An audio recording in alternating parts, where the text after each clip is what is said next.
Good morning, YouTubes. So it's about 10 o'clock in the morning and it's already miserably hot out here. As you can see, we're not in the shop.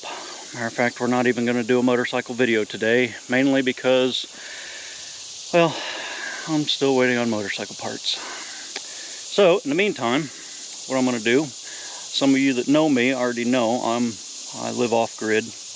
And today I'm going to give you a little tour of my off-grid water supply.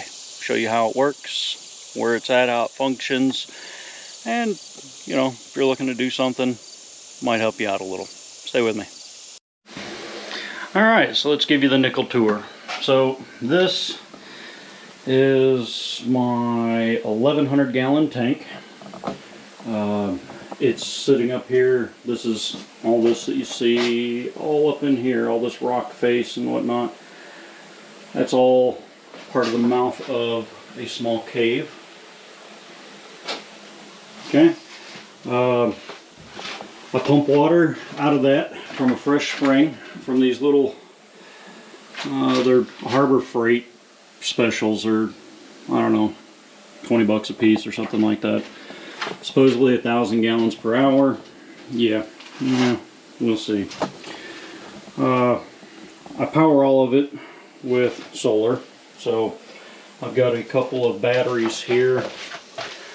I don't even know what they're, what, 69 amp hours a piece. So I've got almost 140 amp hours of power. There's a 24 volt solar panel on the roof and one of these I don't know, whatever. It's one of these little charge controllers you can get off like eBay, Amazon, whatnot. They work very well, so I run with them. So these are my filters. So I've got, I think they're 5 micron. They're a 7-inch. I think they're made for like aquariums or whatnot. They work great in here. They filter out all kind of sand and sediment that comes out from that cave. Alright, so normally I replace these filter bags just once a month, but you know, figure I'm videoing it. It's, I don't know, sometime mid-month. Giving y'all a special treat. I'm gonna put a whole new filter in just for y'all. So I just made, it's just a piece of plexiglass with a hole in it. So I'm not going to say I really made something. I took something and cut a hole in it. And all I'm going to do is it's just going to hold the bag. Let me set you up here. Alright, so it's just going to sit up and cover the hole. And the bag will go down in there. Well, I'm supposed to.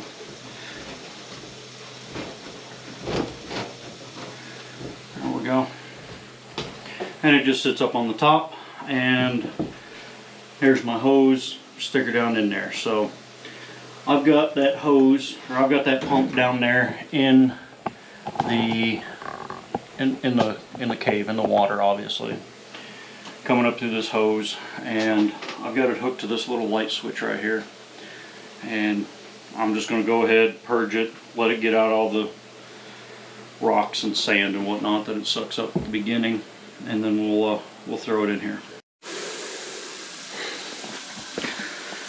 Alright, so let's see if we can get down in this cave still.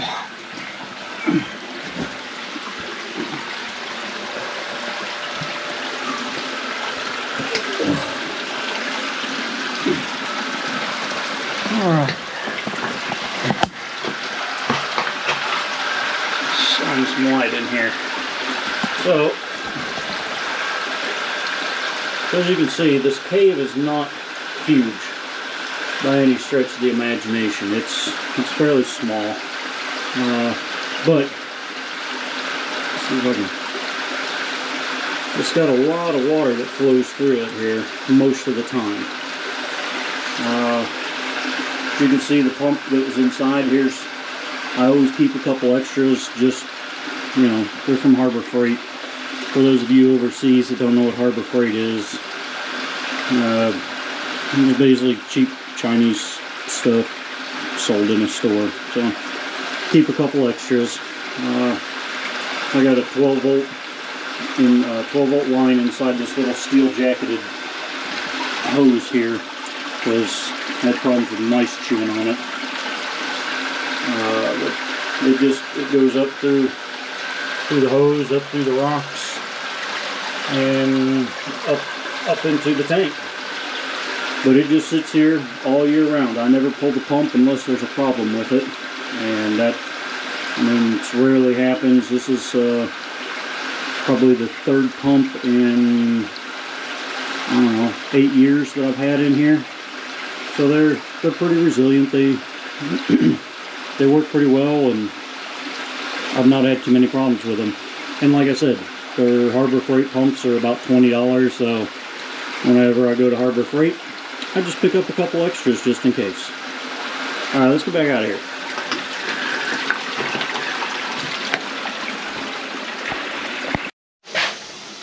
Alright, so everything in this shed is all low voltage. There's no inverter in here switching anything to AC. So all these little lights that are just hanging from the ceiling all come back to, you know, just a regular little light switch here. Goes down to the battery. It's 12 volt. There's no real shut off on them. If I forget to turn the lights off, let's just stay on. So me and the wife, just us here. We use, where are we at here? We're probably 250 to 300 gallons of water per week. And I know it doesn't sound like much. I think national average somewhere is around 3,000 gallons a month, which is what, like 1,200, 1,300 liters. I don't know, I'm not very good at metric system yet. But we don't use very much water. So an 1,100 gallon tank like this, even though I'll come up here every week and pump water, just, I don't know, safety and security of having a full tank, I guess.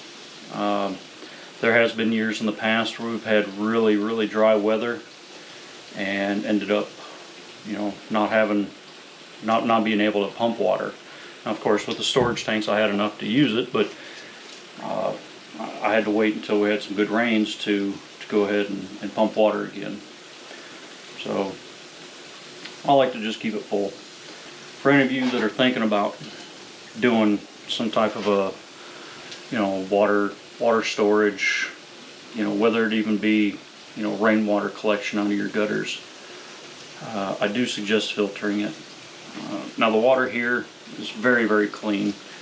The property that I have here, the water filters down from the top of the mountain, and I own all of it, so that there, you know, I know there's nobody up there that's polluting anywhere at the top of this mountain that would come down into my water source.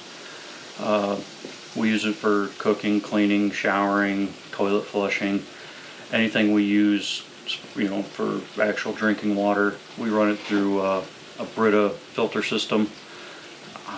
I'm assuming those are worldwide, so anybody in other parts of the world, I mean, they're just a simple, I don't know, charcoal water filter, I reckon. I've never had the water tested, but, you know, there again, I've been using it for 8-10 years, something like that. And it's never made either one of us sick. It's good water. It's very soft water too. Anyway, we'll come back here in a few. I'm gonna let this pump. It'll probably take another, I don't know, maybe 30 minutes to pump that. I know the box on there says 1,000 gallons per hour, but I'm not sure. I'm not sure where they get that. Must be pumping it downhill. Anyway, I'll come back and we'll finish this up as soon as it's done pumping. Alright, this will be a little bonus footage for any of y'all that actually, you know, care to see this. These are the pumps that I was telling you about from Harbor Freight.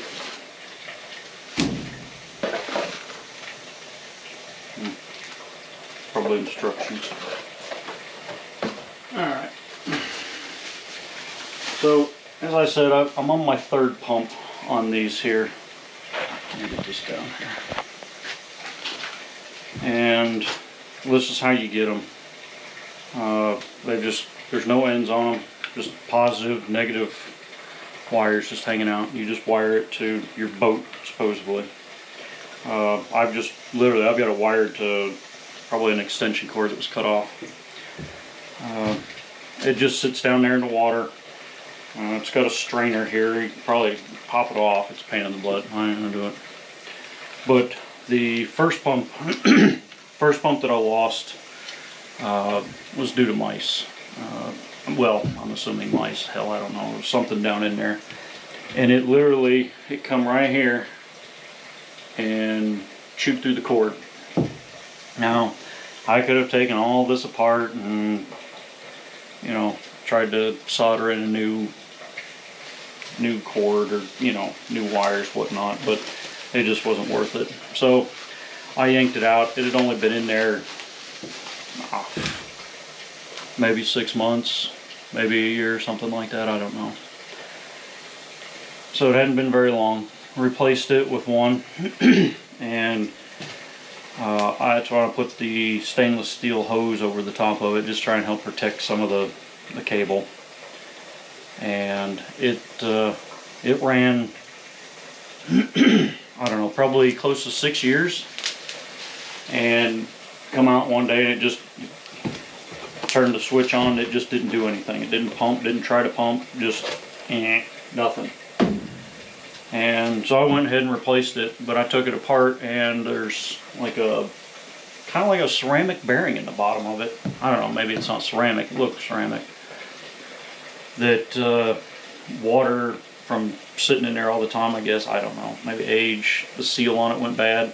It allowed water to get up in there, and got the motor wet, rusted everything out inside.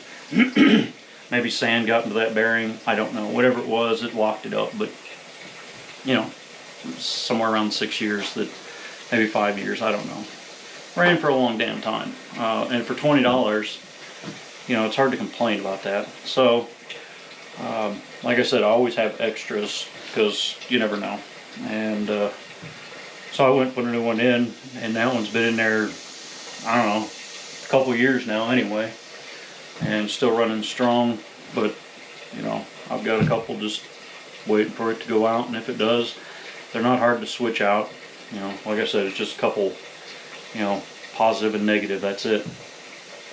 I intend to at some point put a float on this. I've already bought the float, I just haven't put it on because, you know, life seems to always get in the way. But I'll just come up, I'll start pumping water, I leave, go back to the house, do something else. I'm staying up here now just because I'm filming all this. But I've come up here several times and been too late, and it's just sitting here pumping water all over, and it overflows the tank, pumps all over the ground, pumps everywhere. And it doesn't really harm anything right now because it's warm, but in the wintertime I've got the pipes insulated, and I don't want the pipes, you know, getting soaking wet, the insulation getting wet and freezing up and having problems with that. Now, I've never had my water freeze up. It exits the tank, and I've got it going underground, and I've got a pipe buried all the way to the house. It just gravity flows down there and gives me plenty of pressure. But I need to put something on there that when it's completely full, it needs to be able to shut itself off, because I'm not very good at getting up here on time sometimes. So we'll see, maybe we'll do that in another episode. But for right now, everything works fantastic on it. The tank, you know, like I said, it's a 1,100 gallon tank. We come in here and smoothed everything out and poured a bunch of sand for it to sit on, just to give it a nice soft base. no sharp rocks, whatnot underneath, puncture it. And I don't know, it seems happy that it's sitting here, so I'm happy with it. We finally just built this little shack thing around it, just, you know, keeping the rain and the weather out. I'll come in here and I'll probably drop the ceiling down about 8 foot and insulate all of this so that come winter time, you know, that cave, you know, even if it only stays 40 degrees, it'd keep this in here 40 degrees and keep everything from freezing. So eventually I'll get to that too, one of these days. Alright, so here we are, we're back, and we are full. I don't know, it's been like 45 minutes maybe. It's almost 11 right now. So my intentions on this were to pull this filter bag and show you what it looks like, what it captures. Like I said, it's a 5 micron. I don't know how small that goes down. I have no idea what it does. I just know I had some different filters, and with the different filters you get a little bit of sediment down there in the bottom of the tank, and I didn't like that, so I wanted to capture all of it. So I went with a smaller filter.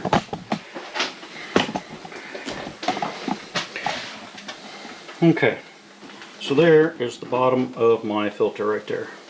I don't know how well you can make all that out, but it is just like fine sand. And just stuff it sucks up off the bottom. It's got a lot of sandstone rock down in there, and I don't know, it sucks it up and pumps it down into my tank, and we catch it with these. And I bought like I don't know, a 4-year supply of these bags, and I don't know, they weren't bad. They were like, I don't know, $80, $100, something like that. But that's 4 years worth, so even at $100, it's $25 a year, you know, and that's changing them out every month, which is strictly not necessary. I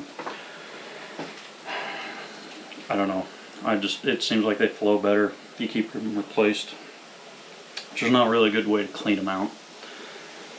So, and you know, that whole being prepared for things that happen, you know, I know I can sit here and pump water for at least 4 years with those bags, and I can stretch it out if I need to. And with my pumps, you know, I've got extra pumps, and if they average even, you know, 4 years before they go out, you know, I've got a lot of pumping ahead of me. The batteries, you know, 140 amp hours, that would last so long even without solar, which I have a solar panel up on the roof. Like I said, it's a 24 volt 240 watt panel. Extremely large overkill for the system I'm using here, but you know, it's what I had, and I've got extras, so if need be I can always change it out with some extras that I have. Again, that's just one of those things where I kind of like to have a backup for my backup. The lights in here, actually I think I got these off Amazon. They're for an RV, and they are a 12 volt LED light bulb. And they're a long time ago I'd bought a Harbor Freight solar system. It was like my first go around with solar, and it came with these little lights, but they had those little compact fluorescent bulbs in them, and they work, but they're garbage. So I pulled them out and put these in. They're way, way, way better. And if you're thinking about, you know, solar, a lot of people harp on Harbor Freight, but they've got that, I think it's a 45 watt solar kit. I don't know, it used to be like $100, $150. You know, they're not very good. Don't get me wrong, they're not very efficient. They don't have a MPPT charge controller, but you just set them out there in your yard and hook a battery up to them, and boom, instant solar. And I started with that. I think I had, I don't know, two or three of those kits. And years ago when I bought this place, that's, you know, I'd come down and stay in my little, it's a house now, it used to just be my little cabin, and that's what I had for lights. I'd run these little CFL lights, and I run it off like 2 big truck batteries, and it worked.